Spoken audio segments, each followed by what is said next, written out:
কিন্তু লোক ফাট করে হ্যাঁ ধরে বসে থাকবে, কিন্তু প্রফিটেবল পজিশনে কিন্তু লোকের মধ্যে এই পেশেন্সটা নেই যে ওয়েট করবো যে আমার পজিশনটাকে ট্রেল করে করে করে যাবো, এই পেশেন্সটা দরকার। ঠিক আছে, এই পেশেন্সটাই কিন্তু মেন। লস মেকিং পজিশনে আমি ধরে বসে আছি আর আমার প্রফিটেবল পজিশনে আমি চুপ, হ্যাঁ যদি কিছু না হ্যাঁ একটু ইয়ে হয়ে গেলেই প্যালপিটেশন শুরু হয়ে যাবে। এই জন্যই স্যার একটা কথা বলতো আমাদের যে স্টক মার্কেট কিন্তু 80% কিন্তু সাইকোলজি, স্ট্র্যাটাজির ভ্যালু কিন্তু 20%।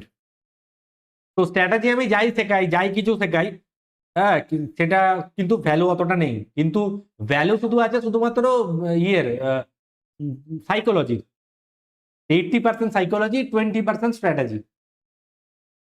আচ্ছা, 30 মিনিটসের সেশন আমি বলেছিলাম, 30 মিনিটস অলরেডি কমপ্লিট হয়ে গেছে ডেলি। আমি এবার সেশনটা এন্ড করব। খালি এই যেটা যেরকম ভাবে ট্রেডটা চলছে, স্টপ লসটাকে ধীরে ধীরে ধীরে ধীরে ট্রেল করে করে করে করে যেতে হবে। ঠিক আছে, এটাই হচ্ছে কিছু, এটাই হলো আমার তরফ থেকে। বিটিসি তেও কোনো ট্রেড নেই, সোলানাতেও কোনো ট্রেড নেই।